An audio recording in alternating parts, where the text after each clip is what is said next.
mengajak diri saya sendiri dan kita semuanya agar kita senantiasa terus meningkatkan kualitas keimanan dan ketakwaan kita dengan cara meningkatkan jenis dan kuantitas amal ibadah kita di hadapan Allah Subhanahu wa taala.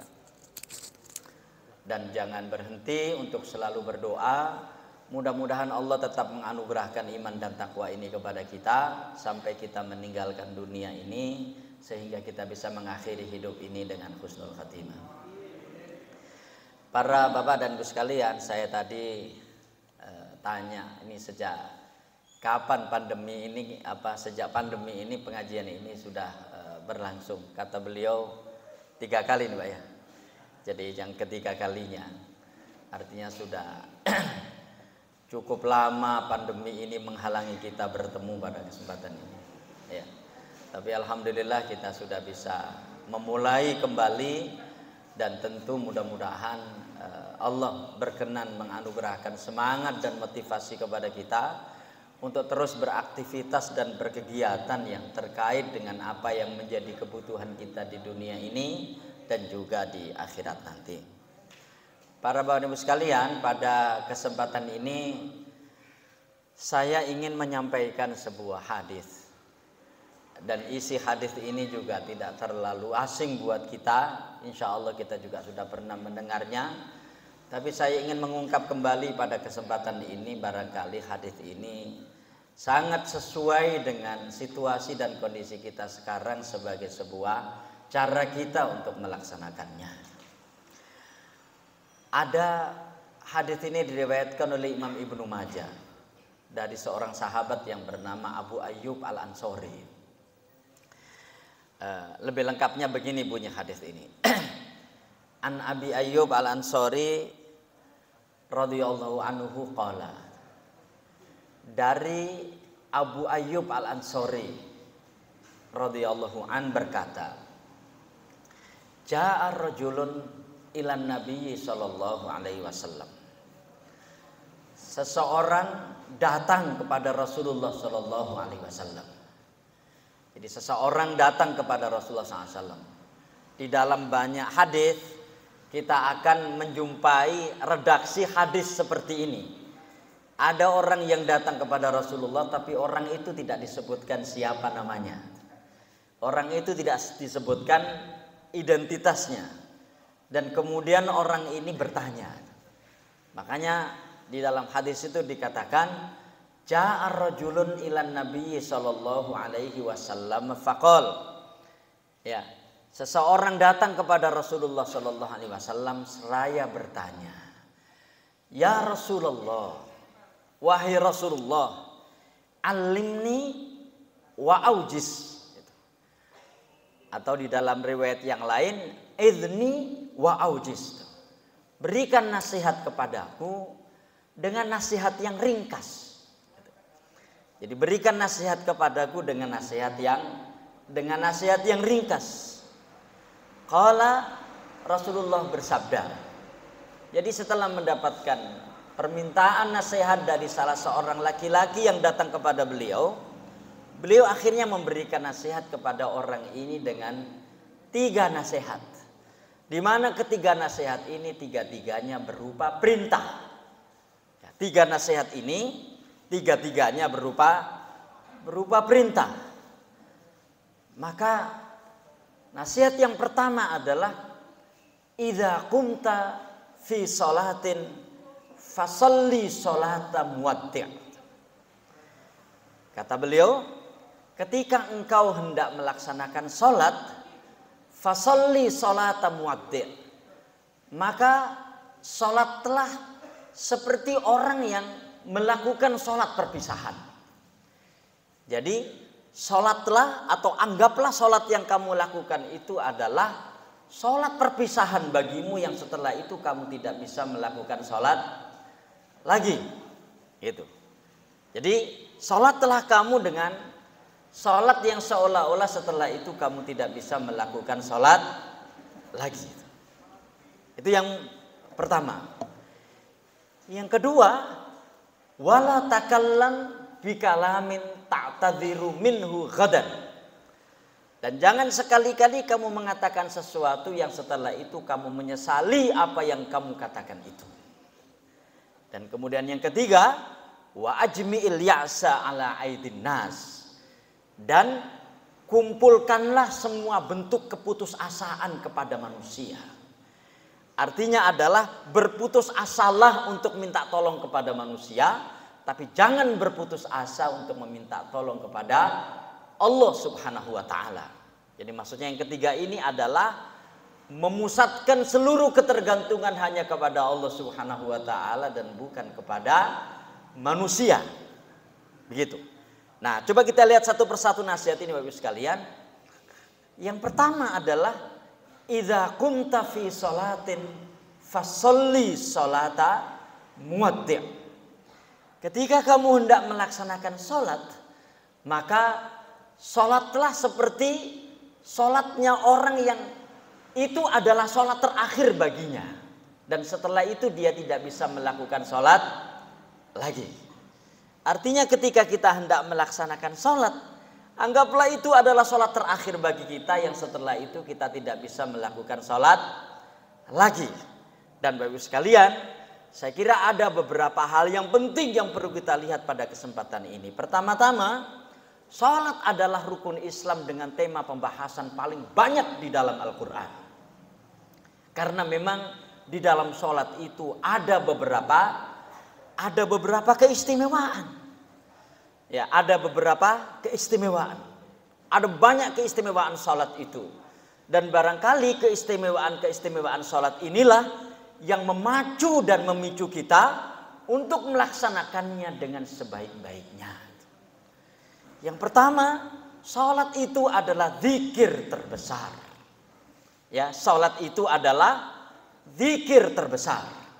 Dan karenanya Allah berfirman di ayat yang ke-45 dari surat Al-Ankabut surat yang ke-29, utlu ma uhiya ilaika minal kitab wa aqimis shalah innas sholata tanha 'anil fahsya'i wal munkar wala dzikrullahi akbar. Ya. Bacalah olehmu Muhammad apa yang diwahyukan oleh Allah Subhanahu wa taala kepadamu dan tegakkanlah salat. Karena salat itu bisa mencegah dari perbuatan fahsya dan mungkar, dan salat itu adalah zikir terbesar. Wala dzikrullahi akbar. Disebut di situ salat itu wala dzikrullahi akbar, zikir terbesar. Zikir terbesar itu adalah salat.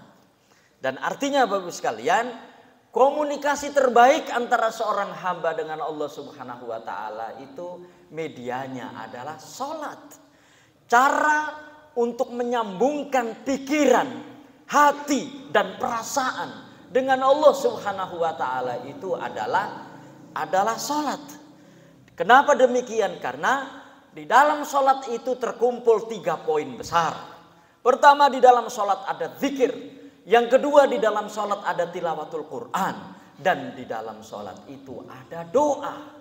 Di mana item-item doa yang ada di dalam sholat itulah sesungguhnya berbagai macam jenis permohonan kita yang kita butuhkan untuk kehidupan di dunia ini dan juga di akhirat nanti. Yang kedua, sholat itu adalah munajat terbesar, permohonan terbesar. Dan Allah berfirman terkait dengan hal itu di ayat yang ke-45 dari surat Al-Baqarah. Ya, wasta'inu bis-sabri was-shalah wa innaha lakabiratun illa 'alal khashi'in. Dan mohonlah pertolongan kepada Allah Subhanahu wa taala dengan sabar dan salat, karena salat itu adalah perkara besar di mana tidak ada yang bisa melakukannya kecuali orang-orang yang khusyuk. Dan ini kita lihat diawali dengan wasta'inu, bermohonlah kepada Allah Subhanahu wa taala. Bermohonlah kepada Allah Subhanahu wa taala dengan sabar dan salat, karena salat itu adalah perkara besar yang tidak bisa melakukan perkara besar itu kecuali orang-orang yang khusyuk. Jadi kalau kita lihat di sini, salat itu adalah munajat terbesar. Dan karena itulah Bapak Ibu sekalian, ketika orang itu melakukan salat, sesungguhnya dia sedang melakukan munajat kepada Allah Subhanahu wa taala. Dan karena itu sholat selalu dikaitkan dengan khusyuk. Karena hanya orang khusyuk yang bisa melakukan munajat dengan sebaik-baiknya. Hanya orang khusyuk yang bisa melakukan permohonan kepada Allah Subhanahu wa taala dengan sebaik-baiknya. Hanya orang khusyuk yang akan bisa menyambungkan pikiran, perasaan dan hatinya kepada Allah Subhanahu wa taala. Mungkin yang saya sampaikan ini bukan perkara baru dan berkali-kali kita sudah sering mendengar bab ini, tapi saya ingin mengungkapkannya kembali karena perbaikan sholat itu harus kita lakukan secara berkesinambungan. Ya, cara kita untuk mengevaluasi sholat kita ini harus kita lakukan secara berkesinambungan karena tidak ada satupun di antara kita yang bisa mengklaim bahwa sholat kita ini adalah sholat terbaik. Kenapa demikian? Karena barangkali mungkin sudah benar tata caranya, mungkin sudah benar rukun dan sunnahnya, tapi kemudian pada saat yang sama ada bersitan-bersitan niat yang keliru yang menyebabkan sholat kita bukan karena Allah Subhanahu wa taala. Dan karena itulah perbaikan sholat itu harus kita lakukan secara berkesinambungan, dan itu sebabnya pula sholat itu adalah rukun Islam yang paling banyak variasinya. Ada sholat wajib, ada sholat sunnah dengan berbagai macam jenisnya. Ada sholat rawatib, sholat sunnah yang mengiringi sholat wajib. Ada qiyamul lail, ada sholat duha dan berbagai macam sholat yang lain. Ya, jadi yang kedua, sholat itu adalah munajat terbesar. Yang ketiga, sholat itu adalah amal terbaik. Jadi amal terbaik dari seluruh amal-amal kita di dalam agama Islam ini itu sholat. Makanya dalam hadis yang diriwayatkan oleh Imam Ahmad, Rasulullah bersabda, wa'lamu anna khaira a'malikum as-shalah. Ketahuilah bahwa sesungguhnya sebaik-baik amal kalian itu adalah sholat. Jadi sebaik-baik amal kalian itu adalah sholat. Ya. Yang ketiga, yang keempat, mungkin ini kita sudah sering mendengarnya. Sholat itu adalah tiang agama. Maka dalam hadis yang diriwayatkan oleh Imam Tirmidzi, Rasulullah bersabda, Ra'sul amri al-Islam, wa amuduhu as-salah, wa dzurwatu sanamihi al-jihad. Ya. Jadi kunci semua perkara itu adalah Islam. Dan tiangnya adalah sholat. Dan kemudian puncak, atau kalau kita di dalam binatang itu namanya tanduknya, yang ada di atas itu adalah jihad. Nah, di dalam hadis ini kita bisa melihat bagaimana sholat itu adalah tiang agama. Ra'sul Islam, Ra'sul amri al-Islam, ya, wa amuduhu as-salah, wa dzurwatu sanamihi al-jihad. Jadi sholat itu kunci dari semua perkara itu adalah Islam. Tiangnya adalah sholat. Dan puncak atau tanduk utamanya adalah jihad. Nah, itu yang keempat. Kemudian yang kelima, Bapak Ibu sekalian, sholat itu adalah amal pertama yang nanti akan dihisab oleh Allah Subhanahu wa taala. Ini juga bukan perkara baru yang kita ketahui. Kita sudah mengetahui ini dan kita sering mengetahui. Tapi ini selalu harus kita ulang-ulang supaya kita menyadari bahwa begitu nanti kita berhadapan dengan Allah Subhanahu wa taala di akhirat ketika kita di padang mahsyar saat yaumul hisab, maka yang pertama-tama dihisab oleh Allah Subhanahu wa taala itu adalah salat kita. Awwalu ma yuhasabu bihil abdu yaumal qiyamati as-salah. Yang pertama-tama akan dihisab oleh Allah Subhanahu wa taala di akhirat nanti adalah salat. Ya, fa idza saluhat saluha sairu amalihi wa idza fasadat fasada sairu amalihi. Ketika kemudian salatnya baik, akan baik seluruh amalnya, dan ketika salatnya jelek, maka akan jelek seluruh amalnya. Jadi kalau kita melihat hadis ini Bapak Ibu sekalian, ketika orang itu berusaha untuk memperbaiki sholatnya, maka Allah Subhanahu wa taala akan berkenan untuk memperbaiki seluruh amal-amal perbuatannya yang lain. Ah, ini saya ngambil contoh sederhana. Suatu ketika Rasulullah SAW itu lewat di sebuah kuburan. Ya, lewat di sebuah kuburan. Rasulullah kemudian berhenti di kuburan itu. Ya, Rasulullah berhenti di kuburan itu. Ya, mungkin kita sudah pernah mendengar kisah ini. Akhirnya sahabat tanya, ada apa wahai Rasulullah? Rasulullah mengatakan dia disiksa di dalam kuburnya ini. Sambil menunjuk kuburan itu. Ya, sambil menunjuk kuburan itu. Dan Rasulullah bersabda, ya, dia sedang huwa yu'adzab fi qabrihi. Dia disiksa di dalam kuburnya. Wala yu'adzabu bikabir. Tapi dia disiksa bukan karena perkara berat, bukan karena dosa besar, ya kan? Tapi dia disiksa karena dia tidak bersih di dalam kencingnya. Menurut saya ini mungkin agak kasar saya istilah kencingnya, buang air kecilnya. Dia nggak bersih di dalam kencingnya. Saya ketika membaca hadis ini cukup kaget juga gitu, bagaimana urusan tidak bersih di dalam kencing. Ya, tidak bersih di dalam buang air kecil, ya, kok sampai dapat siksa kubur? Apa logikanya? Ini kan nggak terlalu berat. Akhirnya saya berpikir, Bapak sekalian, orang itu, ya kan, kalau sembrono di dalam kencingnya, kira-kira baik nggak di dalam sholatnya? Ya kan? Jadi kalau bahasa Lamongannya itu begini, wong iku lho, nek nguyu gak bersih kok ya rajin sholat ya. Mungkin gak? Tidak mungkin. Tidak mungkin. Jadi kalau orang itu tidak bersih di dalam cara kencingnya, maka pasti dia sembrono di dalam sholatnya. Dan itu sebabnya kenapa dalam buku-buku fikih, ya kan? Dalam buku-buku fikih di semua mazhab Maliki, Syafi'i, Hambali, Hanafi, bab pertama di dalam buku fikih itu adalah at-thaharatu, bersuci. Ya kan?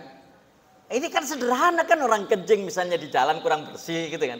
Kan istilahnya menurut kita kan biasa-biasa saja ini. Tapi kenapa gara-gara itu dia disiksa di dalam kuburnya? Urusannya apa? Ini urusannya dengan ibadah besar yang harus dia lakukan. Apa? Sholat.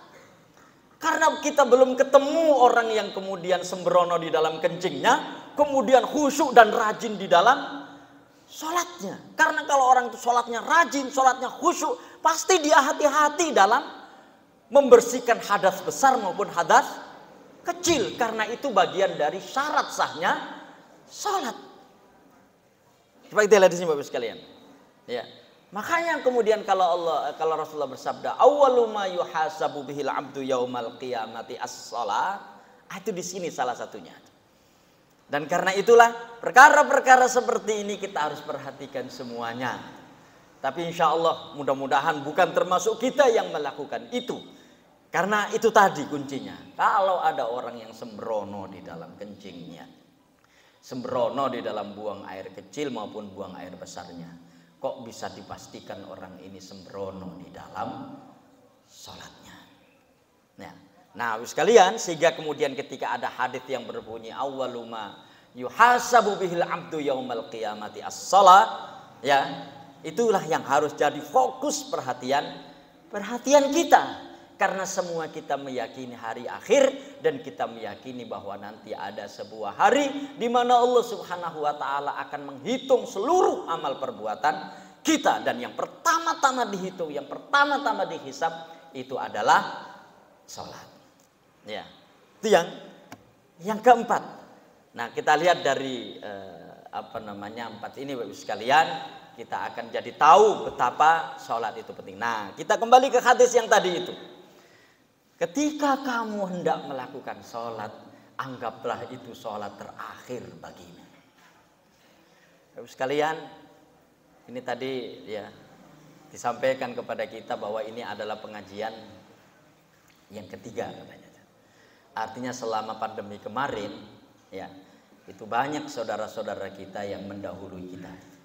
Ya, banyak orang-orang yang 2-3 tahun lalu masih bersama kita di pengajian ini, tapi kemudian sekarang tidak nampak lagi karena Allah Subhanahu wa taala memanggilnya. Jadi menurut saya hadis ini adalah cara Rasulullah untuk memberikan pelajaran kepada kita, ya kan, agar sholat kita itu khusyuk. Ya, pertama-tama, ya Bapak Ibu sekalian, pertama-tama kita disuruh ingat mati di dalam sholat itu, ya kan? Kita disuruh ingat mati di dalam sholat itu.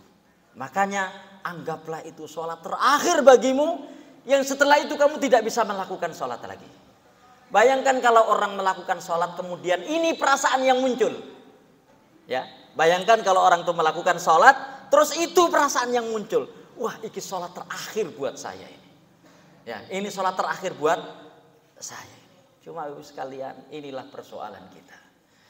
Karena mengingat mati itu selalu terkait dengan kebaikan amal kita, ya kan? Artinya jangan berharap orang yang maksiat berkali-kali kemudian ingat mati. Meskipun kematian itu jelas datangnya. Dan bahkan kita sendiri tidak tahu kapan kematian itu akan datang. Dan selalu kematian itu yang sering terjadi adalah datangnya itu mendadak. Ya, tidak ada yang kemudian, ya bahkan kemudian kita baru mengetahui firasatnya itu setelah dia mati. Ya, setelah orang itu meninggal. Ya. Dan sekarang ini betapa banyaknya cara Allah Subhanahu wa taala untuk menjemput ajal manusia itu dalam kondisi yang mendadak. Kelihatan sehat, tapi kemudian tiba di rumah batuk-batuk dan kemudian akhirnya di lab dia positif. Di waktu varian Delta kemarin itu dibawa ke rumah sakit. 1 minggu di sana tidak sembuh. Masuk ada ventilator yang ada di hidungnya dan begitu seterusnya sampai kemudian Allah Subhanahu wa taala mengambil nyawanya. Bayangkan kemudian kalau di sini. Jadi yang pertama-tama kalau apa Allah SWT di dalam Rasulullah SAW di dalam hadis ini mengingatkan kita agar ketika kita sholat itu hendaklah kita mengingat mati. Bagaimana cara kita mengingat mati dalam sholat? Anggaplah itu sholat terakhir bagi kita. Ini sholat terakhir bagi saya. Karena Bapak sekalian nyata itu adanya. Ketika ada orang habis sholat duhur misalnya, belum tentu ada jaminan dia akan bisa sholat asar. Belum tentu ada jaminan dia akan bisa sholat maghrib. Bahkan ada orang sholat duhur, ya belum selesai sholat itu Allah Subhanahu wa taala mengambilnya dan tidak sempat sholat ba'diyah zuhur. Ya, itu yang pertama. Yang kedua, jadi mengingat mati dalam sholat itu. Yang kedua, kalau orang itu kemudian ingat mati di dalam sholatnya, maka dia akan berusaha sekuat tenaga untuk memperbaiki sholatnya itu. Wah, ini sholat terakhir buat saya ini. Harus saya perbaiki sholat saya ini. Harus saya perbagus sholat saya ini. Ya kan, takbiratul ikhramnya, iftitahnya, fatihahnya, iktidalnya, sujudnya dan seterusnya.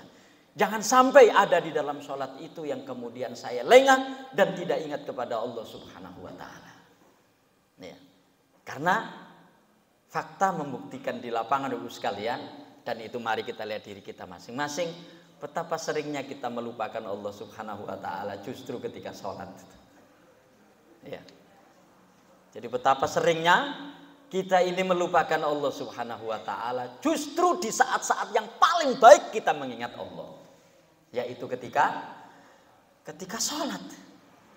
Ya kan? Sering kan itu terjadi, tiba-tiba pelas gitu hilang pikiran kita itu. Makanya saya pernah menyampaikan suatu ketika di dalam pengajian Ahad pagi itu begini, sholat itu ya. Ada seorang ulama yang bernama Ibnul Qayyim.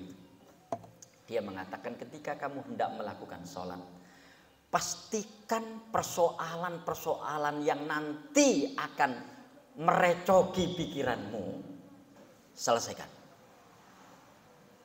Sekali lagi, ya, pastikan persoalan-persoalan yang nanti akan merecoki pikiranmu, selesaikan.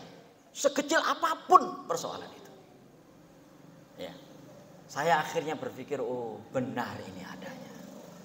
Ya, contoh misalnya ketika sebelum sholat, kunci kita itu hilang. Ketemunya itu ketika sujud. Oh iya, no isor mejo. Padahal kita sedang membaca doa sujud. Ya kan? Atau naudzubillah min dzalik, ada yang sengaja begitu. Tak sholat, engko njero sholat lah ketemu di kunci. Ya. Atau nun sewu ibu-ibu misalnya ketika goreng tahu atau tempe yang sekarang langka itu, ya. Pastikan matengkan dulu tempe dan tahunya itu, matikan kompornya baru sholat. Enggak Pak Ustadz, wong tempe itu ketika digoreng dengan kompor yang agak kecil itu bisa 5-7 menit. Itu pas saya gunakan melakukan sholat. Misalnya, terus kita sholat. Sekalian, yang kita ingat bukan 5 dan 7 menitnya itu. Yang kita ingat, loh, engko nang lali kata cilik no mau. Ya kan? Engko nang gosem. Iki angel kedele. Dan seterusnya dan seterusnya. Akhirnya naudzubillah min dzalik, di dalam sholat yang mestinya kita ini memikirkan persoalan-persoalan besar yang terkait dengan hubungan kita dengan Allah Subhanahu wa taala, akhirnya kita isi sholat itu dengan pikiran-pikiran yang remeh-temeh. Yang tidak ada perlu dan tidak ada banyak gunanya. Tapi ini nyata sekali. Nah, karena itu Rasulullah kemudian menyarankan itu. Sholatlah dan anggap sholatmu itu sebagai sholat yang terakhir bagimu. Yang setelah itu kamu tidak bisa melakukan sholat lagi. Tapi sekalian, ini monggo kita koreksi diri kita masing-masing ya, karena masing-masing orang tahu tentang kualitas sholatnya sendiri-sendiri. Lebih konsentrasi mana kita ini sebelum sholat, ya, ketika hendak melakukan sholat, dengan ketika kita dipanggil bupati misalnya. Ya. Lebih konsentrasi mana ini? Ibu-ibu misalnya, ketika ada arisan, mohon maaf, ini bukan ibu-ibu yang ada di sini ya, ibu-ibu yang ada di sana. Ya. Ketika ada arisan, ya kan, berapa menit, ya kan, kita berdandan untuk menyiapkan penampilan yang paling baik ketika arisan itu, bandingkan seberapa siap, seberapa kesiapan kita di dalam berpakaian dan seterusnya ketika sebelum salat.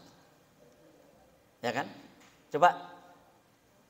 Kenapa? Karena Rasulullah begitu sabdanya. Ketika kamu hendak melakukan sholat, anggaplah itu sholat yang terakhir bagimu. Dan setelah itu kamu tidak bisa melakukannya lagi. Kalau orang seperti itu cara sholatnya Bapak sekalian, tentu semuanya itu akan menjadi kecil dan konsentrasi terbesarnya itu ada di dalam sholatnya. Di sini baru kita nanti tahu tentang apa hikmahnya sholat. Di sini nanti kita jadi tahu apa gunanya sholat. Di sini nanti kita jadi tahu bagaimana sholat itu memiliki pengaruh positif di dalam seluruh elemen kehidupan kita. Ya, di dalam seluruh elemen kehidupan kita. Makanya Rasulullah SAW itu ketika mengalami situasi sulit dalam kehidupannya, istrinya meninggal, pamannya meninggal, hijrah ke Taif, ya, tolak mentah-mentah. Hampir seluruh bagian tubuh beliau itu berdarah dengan seorang sahabat beliau yang bernama Zaid bin Harithah. Apa setelah itu syariat dari Allah SWT? Disuruh Isra dan Mi'raj. Ada apa di dalam Mi'raj itu? Ada syariat salat. Ya kan, ada syariat salat. Nah, yang sekarang sedang kita peringati ini. Ya, Isra dan Mi'raj. Itu yang pertama. Ya, kita catat baik-baik itu. Fa'idha kumta fi sholatin fasolli sholata muwakti. Ketika kamu hendak melakukan sholat, fasolli, maka sholatlah sholata muwakti, seperti sholatnya orang yang mau berpisah. Seperti sholatnya orang yang sholatnya itu sholat perpisahan, yang setelah itu dia tidak bisa melakukan sholat lagi. Yang pertama. Yang kedua, wala takallam bikalamin ta'tadhiru minhu ghadan. Jadi kalau yang pertama tadi adalah amal terbesar yang bernama sholat, kalau yang kedua ini adalah aktivitas terbesar. Apa itu? Dan jangan sekali-kali kamu mengatakan sesuatu yang setelah itu kamu menyesali apa yang kamu katakan. Bapak-Ibu sekalian, kunci keselamatan orang itu dari lisannya. Dan kita sudah mengetahui itu semuanya. Ya kan? Tetapi saya ingin mengatakan pada kesempatan ini, ada 3 hal penting di dalam bab lisan ini. Supaya kita tidak menyesali perkataan kita. Ya, sering kan kita jumpai, mungkin kita pernah mengalaminya, mungkin kita pernah melakukannya, terus kita kemudian menyesal. Lapo aku mau kok ngomong gitu. Kenapa saya tadi kok ngomong seperti itu? Pertama-tama, ya mungkin kita bisa menambahnya. Pertama-tama, ketika ada orang berbuat salah, jangan sekali-kali kita melakukan sebuah kesalahan karena komentar kita yang salah. Ya, kan kita ini tidak enak kalau ada orang yang berbuat jelek terus kita tidak berkomentar. Tapi jangan salah. Jangan-jangan komentar kita itu na'udzubillah min dzalik justru lebih salah dibanding orang yang sedang melakukan kesalahan itu. Ya. Saya mungkin ada yang sudah pernah menunaikan ibadah haji atau umroh yang ketika dulu sebelum pandemi itu ya, itu kan dari seluruh dunia datang. Itu kan rasanya waktu itu tidak enak kalau kita melihat orang yang kelihatan aneh terus tidak berkomentar. Ya kan? Tiba-tiba ada orang Afrika lewat yang kulitnya hitam. Kemudian dia memakai pakaian yang berwarna-warni. Ya kan? Saat itu diem itu kan sulit. Ya, diem di sini maksudnya diam perkataannya, diam juga bersihkan niatnya. Ya kan? Yang ada adalah wong iku ireng ngono kok pakaiane. Ya, ono ijo, ono abang, ono dan seterusnya. Ya kan? Jadi padahal orang itu tidak berbuat salah, itulah pakaian dia.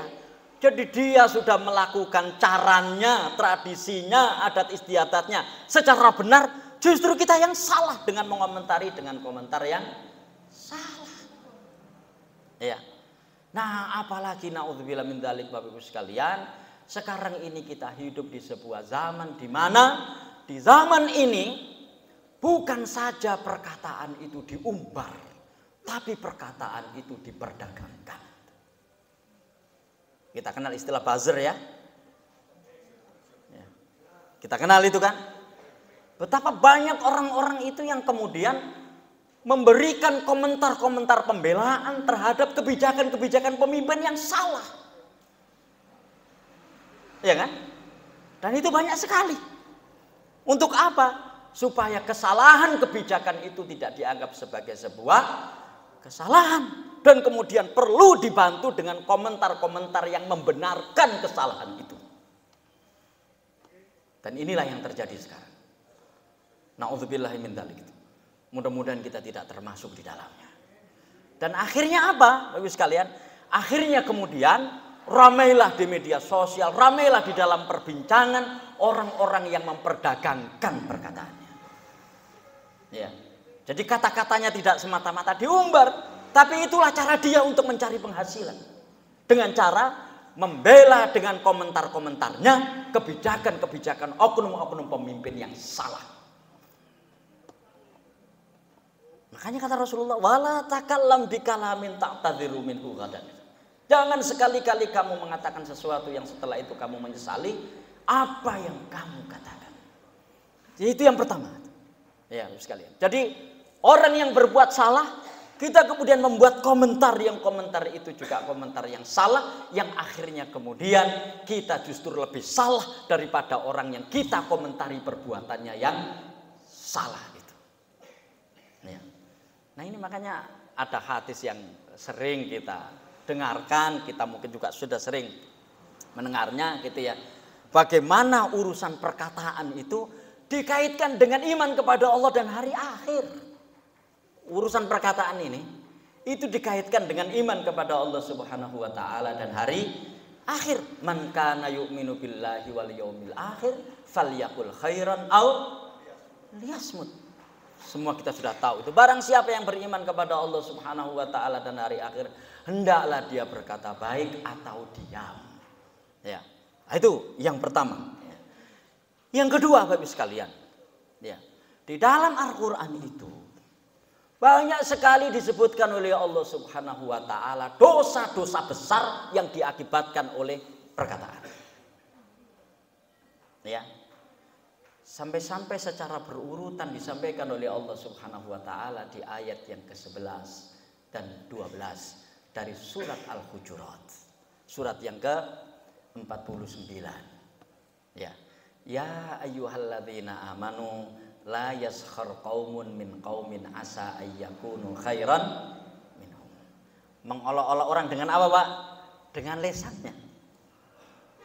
Ya kan? Dengan lesan. Atau di ayat yang ke-12-nya itu.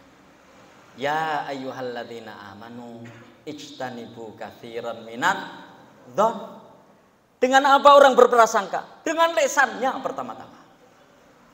Ya kan? Dengan apa? Dengan lesannya. Dan karena itulah Bapak Ibu sekalian, persoalan lesan ini memang pedang bermata dua. Bisa kita gunakan untuk menambah pahala dan juga bisa kita gunakan untuk menambah dosa pada saat yang bersamaan. Dan dari sinilah saya ingin menyampaikan sebuah kisah tentang bagaimana lesan itu berperan ya untuk membentuk karakter kejujuran seseorang. Ya. Sehabis Rasulullah SAW itu Mi'raj, ya. Jadi dari Isra dari Masjidil Haram ke Masjidil Aqsa, kemudian Mi'raj sampai ke Sidratul Muntaha, turun lagi ke Masjidil Aqsa, balik lagi ke Masjidil Haram. Beliau kemudian menemui umatnya dan kemudian mengatakan kepada mereka semua bahwa saya di Isra Mi'rajkan oleh Allah Subhanahu wa Ta'ala dari Masjidil Haram ke Masjidil Aqsa, naik ke Sidratul Muntaha, kemudian turun lagi dan sampai ke Masjidil Haram sekarang ini. Semua orang tertawa, melecehkan, dan waktu itu yang paling berat pelecehannya adalah Abu Jahal. Dan Abu Jahal itu menyindir Abu Bakar. Tuh lihat, saudaramu sedang stres itu. Mana mungkin semalam bisa melakukan perjalanan sejauh itu? Ya kan kalau kita lihat sekarang saja, ya kalau kita naik onta dari Mekah ke Palestina, yang di sana ada Masjidil Aqsa, itu 45 hari naik onta. Kalau naik pesawat itu 1,5 jam. Sekarang, dulu tidak ada pesawat, jadi praktis orang ke sana naik onta, dan itu para pedagang gitu ya. Jadi ada orang-orang Arab yang suka berdagang ke Syam, ya di sana itu ada Palestina. Syam itu adalah gabungan beberapa negara, ada Lebanon, ada Syria, ya ada Jordan dan ada Palestina. Ya itu di sana semua. Dan kisah perdagangan mereka ini diabadikan oleh Allah di dalam surat Quraisy, ya. Li'ila fi Quraisy ila fi mirhlatas syita'i was saif, itu kaitannya dengan perdagangan mereka. Jadi 45 hari. Loh kok ini tiba-tiba Rasulullah datang ketemu dengan mereka dan kemudian mengatakan bahwa beliau telah di-Isra Mi'rajkan oleh Allah Subhanahu wa Ta'ala. Ketawa semua mereka ini. Abu Jahal meledek Abu Bakar. Bapak Ibu sekalian, waktu itu komentar-komentar jelek sangat banyak sekali, termasuk komentar jelek yang menohok kepribadian Rasulullah SAW, yang gila, yang stres, yang ngelindur dan seterusnya. Waktu itu tiba-tiba di tengah kerumunan banyak orang itu Abu Bakar datang dan dengan tegas beliau mengatakan, mada maqalahu huwa fa ana usaddiquh. Selama dia yang mengatakannya, maksudnya Nabi Muhammad, maka aku mempercayainya. Ya, selama dia yang mengatakannya, maka aku yang mempercayainya. Ya, maka aku mempercayainya. Terus sekalian, bisa kita bayangkan nggak waktu itu seandainya, ya ini kita namanya juga berandai-andai, dan berandai-andai itu sering tidak terjadi. Gitu. Seandainya terus tidak ada Abu Bakar yang mengatakan itu,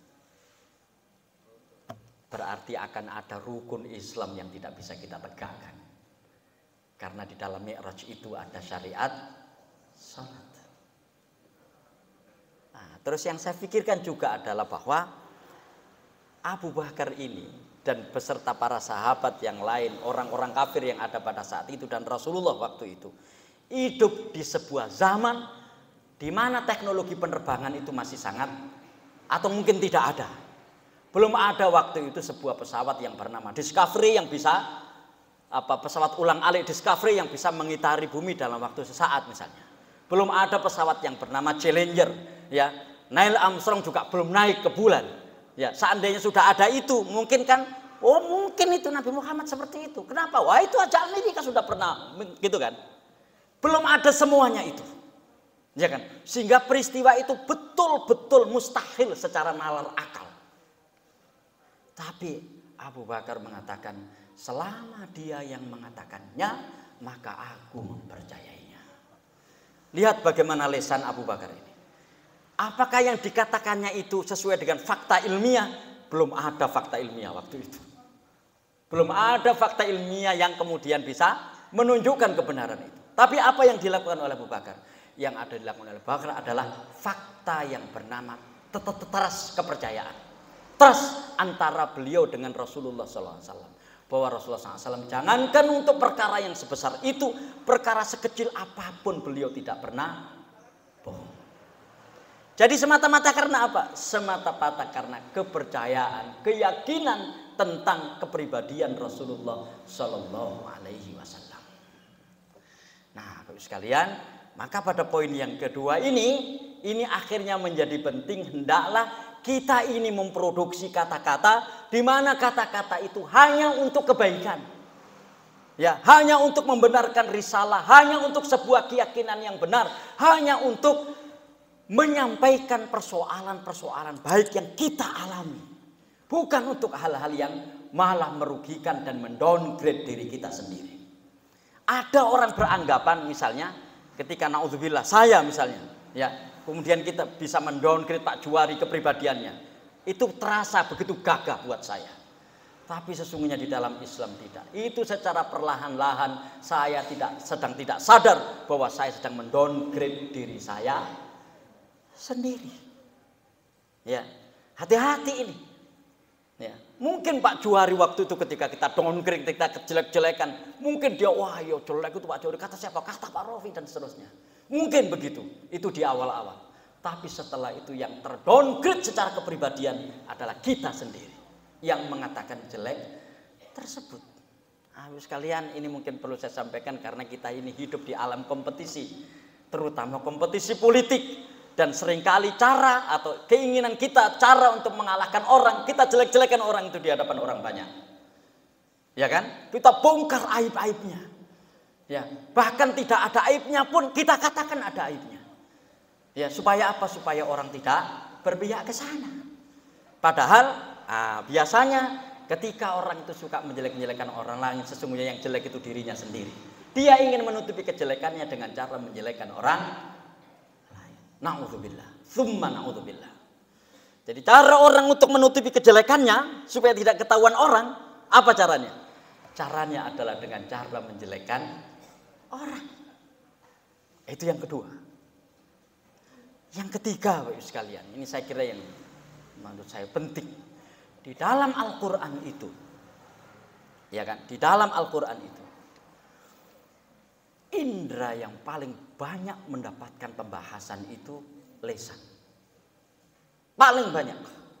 Ya kan? Dibanding mata, dibanding kepala, dibanding hidung, dibanding tangan, dibanding, ya kan? Itu lisan yang paling banyak.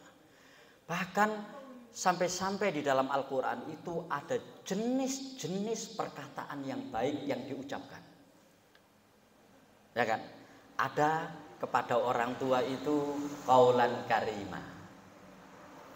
Ya, wa qul lahuma qaulan karimah. Ada kepada sesama itu qaulan ma'rufa. Ya kan? Ada kepada orang yang kita ajak berdebat dalam masalah kebenaran itu qaulan baligho, perkataan yang argumentatif, enggak sekedar ngomong tapi punya landasan yang kuat. Ya. Ada qaulan layyinan, perkataan yang lembut ketika mengajak orang berbuat baik, gak nyentak-nyentak dan seterusnya. Dan keseluruhan dari perkataan ini, Bapak sekalian, dirangkum oleh Allah Subhanahu wa taala di ayat yang ke-70 dari surat Al-Ahzab, surat yang ke-33. Gitu. Ya ayyuhalladzina amanu ittaqullaha wa qulu qaulan sadida. Dan ini adalah salah satu ayat yang sering dibaca Rasulullah SAW ketika khutbah. Apakah khutbah Jumat, apakah khutbah hari raya, apakah khutbah nikah, atau dalam nasihat-nasihat beliau. Wahai orang-orang yang beriman, bertakwalah kalian kepada Allah Subhanahu wa taala dan hendaklah kalian hanya berkata dengan perkataan yang benar. Ya kan, dengan perkataan yang benar. Apa efek positif perkataan yang benar itu? Yuslih lakum a'malakum wa yaghfir lakum dzunubakum. Ya. Niscaya Allah akan memperbaiki amal-amal kalian dan akan mengampuni dosa-dosa kalian. Lihat bagaimana perkataan yang benar ini menjadi kunci dari seluruh amal perbuatan. Kenapa Bapak sekalian? Karena ada sebuah tradisi di dalam hawa nafsu kita ini. Ya, mungkin kita juga sudah tahu tradisi itu. Apa tradisi di dalam hawa nafsu itu? Maksiat iku numani. Ya. Berbuat dosa itu numani. Ya. Kadang-kadang sulit kita cari orang yang ketagihan qiyamul lail. Sehingga begitu enggak qiyamul lail dia menyesal sekali. Ya. Sulit kita cari itu, dan mudah-mudahan kita termasuk di situ. Ya, ketagihan qiyamul lail, ketagihan salat tahajud. Sing akeh iku ketagihan berbuat maksiat. Kenapa? Karena ada perbuatan-perbuatan maksiat itu yang karena takut diketahui orang, maka dia perlu berbuat maksiat berikutnya supaya kemaksiatannya yang pertama tidak diketahui. Contoh apa Bapak sekalian? Contoh kemaksiatan yang dilakukan oleh lisan yang bernama dusta. Yang bernama dusta. Dan orang berdusta ini memang motifnya banyak. Ya. Ada yang berdusta itu mungkin takut dimarahi. Ada yang dusta itu justru naudzubillah min dzalik supaya dia tetap dikatakan pinter meskipun dia bodoh, sehingga dia membuat pernyataan-pernyataan yang dia sendiri tidak memilikinya. Ada banyak motif orang berbuat dusta, tapi saya ingin mengatakan pada kesempatan ini bahwa perbuatan lesan tercela yang bernama dusta ini Bapak Ibu sekalian, itu nagehi, itu numani. Karena itu tadi, ya, contoh ketika orang itu berdusta untuk pertama kalinya dan takut dustanya itu diketahui orang lain, dia akan berdusta untuk yang kedua kalinya. Takut dusta yang kedua kalinya ini diketahui orang lain, ya kan? Maka dia akan berdosa ketiga kalinya, keempat kalinya, kelima kalinya, sampai kemudian dikenal sebagai seorang pendusta.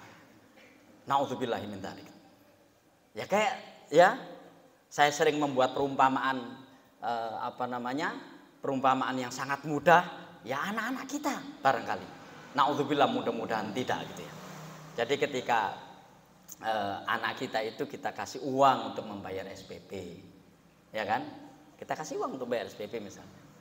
Ya, terus ternyata uang itu tidak digunakan untuk membayar SPP, tapi digunakan untuk apa begitu? Yang jelas bukan untuk bayar SPP. Ya, wis kon bayar nona, sampun bu. Nah, dusta pertama kan, satu. Kon bayar no sopo, Pak Guru. Nah, loro. Pak Guru sopo nak? Iku lho bu, Pak Guru sing bagian ngurusi keuangan. Telu. Kapan kon bayar nona? Wow bu, saderenge mlebet sekolah. Papat. Ya kan? Kenapa? Karena kalau dia tidak bisa berkelit, maka akan ketahuan dustanya. Ya kan? Kalau dia tidak bisa berkelit, dia akan ketahuan dustanya. Dan naudzubillah min dzalik Bapak sekalian. Ini yang saya kira juga penting jadi perhatian kita semuanya. Ada sebuah hadis yang menurut saya sangat menakutkan, ya. Dan kita jadikan hadis ini sebagai sebuah perhatian kita, dan mudah-mudahan kita tidak termasuk di dalam hadis ini. Dalam hadis riwayat Imam Muslim, Rasulullah bersabda begini. Salasatun la yukallimuhumullahu yaumal qiyamati wala yuzakkihim. Ada 3 orang nanti di akhirat itu gak direken belas karo Gusti Allah. Segitu aja makna gampangnya. Belas gak direken karo Gusti Allah. Ndak diperdulikan oleh Allah Subhanahu wa taala. Siapa 3 orang itu? Pertama adalah syaikhun zanin, orang tua yang berzina. Terus sekalian, mengapa orang itu berzina? Salah satunya kan disebabkan oleh dia tidak lagi bisa menguasai lonjakan nafsu seksualnya, ya kan? Sehingga kemudian dia melakukan zina. Nah, iki ono wong tua ya 50 tahun ke atas seperti saya dan kita semuanya ini, kira-kira nafsu seksual kita ini tinggal berapa? Tinggal kuat berapa? Tapi kemudian orang yang seperti ini berzina. Dadi zina wis dosa gede, dilakoni wong sing wis gak pantes sama sekali zina. Makanya disebut itu syaikhun zanim. Ya. Jadi orang tua, kakek-kakek atau nenek-nenek yang berzina. Ya. Yang kedua, wal malikul kadzdzab. Ya, pemimpin yang pendusta. Bukan berdusta, pendusta. Kalau berdusta itu cukup dengan kadzib. Di sini menggunakan isim tafdhil yang bernama kadzdzab. Makanya orang yang mengaku menjadi nabi ketika Rasulullah SAW wafat itu disebut Musailama al-Kadzdzab, Musailama sang pendusta, karena berdustanya itu sudah berkali-kali. Ya. Nah, yang kedua ini yang nanti tidak akan diajak dan tidak akan direken oleh Allah SWT adalah al-malikul kadzdzab, pemimpin yang berdusta, yang pendusta. Nah, kita lihatlah sekarang ini. Naudzubillah, mudah-mudahan kita tidak termasuk di dalamnya. Ya kan? Jadi berdustanya itu berkali-kali. Nah, orang itu berdusta paling banyak dengan apanya? Dengan lisannya. Ya kan? Paling banyak dengan apanya? Dengan lisannya. Itu yang saya katakan tadi bahwa maksiat itu numani. Takut celahnya ketahuan, dia berdusta. Takut celah berdustanya itu ketahuan, dia berdusta lagi. Takut dustanya yang ini ketahuan, dia berdusta lagi. Na'udzubillahi min dzalik, sampai kemudian dia menjadi seorang pendusta. Yang ketiga itu ya, yang kedua ya. Dan yang ketiga adalah ailun mustakbir, seorang pemimpin seorang orang miskin yang sombong. Ya. Jadi miskin yang sombong. Kalau kata Imam Ghazali itu kan orang sombong kan karena 5 hal. Ya, ada 5 hal yang memicu orang itu sombong. Pertama, karena hartanya. Kedua, karena rupanya. Ketiga, karena status keturunannya. Keempat, karena kekuasaannya. Dan yang kelima, karena ilmunya. Itu yang menjadikan orang itu bisa sombong. Lah iki gak duwe apa-apa sombong. Ya. Ini tidak punya apa-apa terus kemudian sombong. Soalnya mulainya tadi jam 6:15, Mas. Ya. Ya kan? Mulainya tadi jam 6:15. Nah, itu sekalian. Yang ketiga, ya. Nah, disitulah betapa pentingnya kita menjaga perkataan kita, karena perkataan kita itu adalah wibawa dan harga diri kita. Dan jadi yang kedua tadi ya. Nah, yang ketiga adalah wa ajmi'il ya'sa amma fi aidin nas. Dan kumpulkanlah semua bentuk keputusasaan itu kepada manusia. Maksudnya itu adalah dalam berbagai macam situasi dan kondisi, jangan sekali-kali gampang untuk merengek-rengek kepada manusia. Tapi merengek-rengeklah kepada Allah Subhanahu wa taala pertama-tama. Bapak sekalian, nun saya mohon maaf, ini ada sebuah pernyataan yang seolah-olah pernyataan ini benar, tapi saya nggak setuju dengan pernyataan ini. Apa? Curhat itu adalah separuh dari penyelesaian. Ya, curhat itu adalah separuh dari penyelesaian. Pertama-tama curhatnya kemana? Itu yang penting. Kalau curhatnya kepada manusia, saya nggak setuju dengan pernyataan ini. Kenapa? Karena kita punya kewajiban untuk menutup aib kita, jangan sampai diketahui orang. Ya kan? Tapi akhirnya kemudian kita menyampaikannya. Meskipun menyampaikannya dengan cara-cara yang seolah-olah itu sudah benar dan kita tidak diketahui. Ustaz, saya ini punya masalah. Masalah apa? Ya, maaf, bukan Ustaz, bukan saya tuh. Ustaz, ini ada orang punya masalah. Ya. Terus, siapa Bu? Ya adalah Ustaz, orang punya masalah. Saya nggak sebut namanya orang itu, tapi rumahnya di depan Indomaret. Ya kan?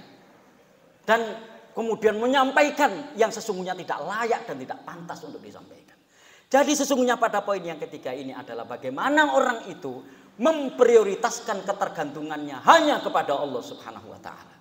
Kita ini berkali-kali membaca surat Al-Ikhlas, di mana di ayat yang kedua dari surat Al-Ikhlas itu adalah Allahus Samad, Allah zat tempat bergantung, dan itu belum kita daya gunakan dengan sebaik-baiknya.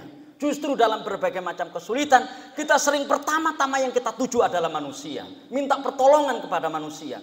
Padahal Bapak Ibu sekalian, ketika kita minta pertolongan kepada manusia, ketika kita curhat kepada manusia, belum tentu manusia itu masuk masalahnya lebih sedikit daripada masalah kita. Sehingga begitu kita selesai mengatakan semuanya, oh Bu, masalahku luwe akeh di mana kita sampai. Ya. Nah, jangan sampai kita seperti itu. Assalamualaikum warahmatullahi wabarakatuh.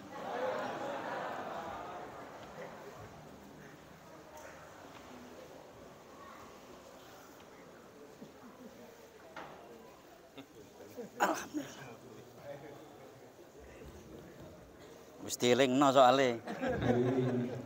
Jemaah pemilihan waktu dan semoga Allah Subhanahu wa taala. Demikianlah kajian yang kami sampaikan. Mudah-mudahan gimana kabarnya? Sehat? Dan bisa meningkatkan kualitas. Ayo Pak Suhartono kak ono ya. Masya Allah. Hadirin yang saya hormati, untuk kajian ketemu tadi di pom bensin. Siapa? Iya kan? Oh iya. Loh, aku nang kono. SPDI dari Oh iya. Untuk mengawali materi kajian di pagi hari ini dari